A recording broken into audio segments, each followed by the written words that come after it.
El maltrato psicológico es una de las experiencias más confusas que se pueden vivir, porque no solo duele, sino que te descoloca por completo la percepción de la realidad. En los próximos minutos vamos a intentar poner un poco de orden en todo ese caos. Utilizaremos explicaciones claras, directas, de la psicología clínica para pasar precisamente de la confusión a la claridad. Y es que a menudo todo empieza con una duda, una pequeña voz interior que le quita importancia a lo que ha pasado. Una voz que te hace cuestionar tu propia reacción, ¿sabes?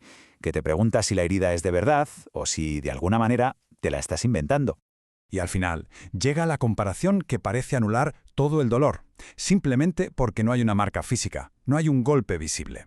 Entonces, la gran pregunta es, ¿por qué una experiencia así resulta tan confusa? Vamos a analizar esto a fondo, porque esa confusión no es un defecto de la persona que la sufre, para nada. De hecho, es una consecuencia directa y a menudo buscada por el propio maltrato. A ver, nuestro cerebro es una máquina de buscarle sentido a las cosas. Necesita coherencia y seguridad para funcionar. Entonces, cuando una persona que se supone que es una fuente de afecto y seguridad es también la que provoca el daño, se produce un cortocircuito mental. Esto en psicología se llama disonancia cognitiva. Y el cerebro, que está desesperado por resolver esa contradicción de me quiere pero me hiere, muchas veces llega a la única conclusión que le da coherencia, aunque sea terrible.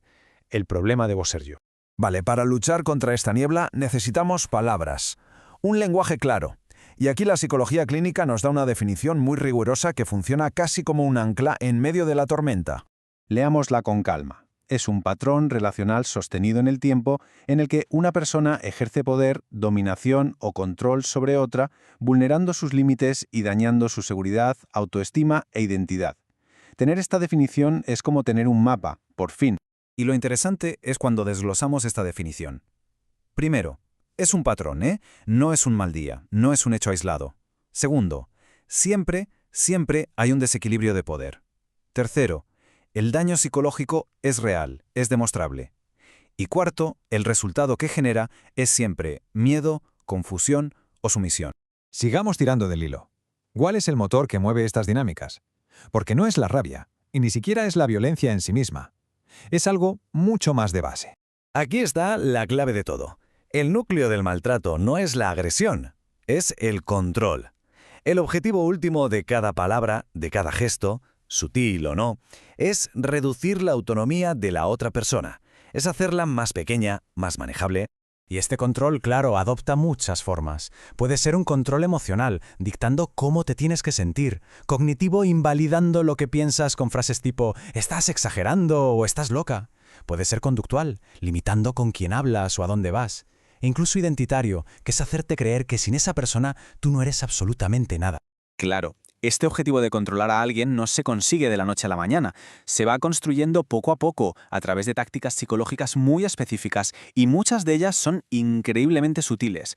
Es que el maltrato no necesita gritos. A veces es un goteo constante de pequeñas humillaciones, de una ironía que siempre esconde un ataque, de un desprecio disimulado en una mirada. Es la invalidación constante de los sentimientos con un «bah, no es para tanto». Y por supuesto, una de las herramientas estrella, el gaslighting. El gaslighting es quizá la táctica más perversa de todas. Consiste en manipular a alguien hasta tal punto que empieza a dudar de lo que ve, de lo que recuerda, de su propia cordura.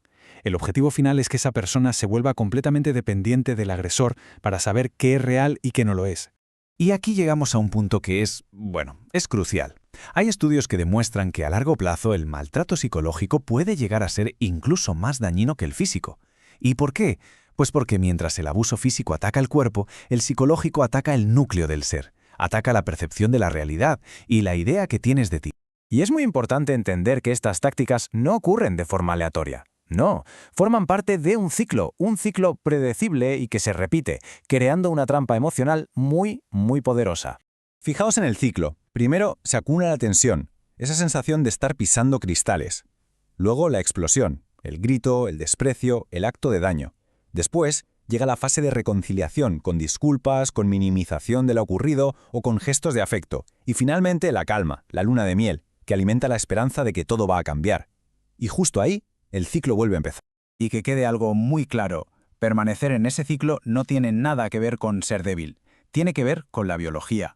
Es un sistema nervioso atrapado en un bucle adictivo de amenaza y alivio, que genera lo que se conoce como un vínculo traumático, que es muy difícil de romper. Y así, de repente, volvemos al principio. Todo este proceso, la disonancia, el control, las tácticas sutiles, el ciclo de abuso, todo esto nos lleva de vuelta a esa sensación inicial de duda profunda, a ese punto en el que una persona ya no sabe si lo que siente, si lo que piensa o incluso si lo que recuerda es válido. Pero, y esto es lo importante, la confusión no tiene por qué ser el final de la historia. Ponerle nombre, entender cómo funcionan las tácticas, reconocer el patrón, todo eso es un acto de recuperación de poder. Y nos deja con una última pregunta en el aire. ¿Es precisamente comprender el patrón el primer paso para poder romperlo?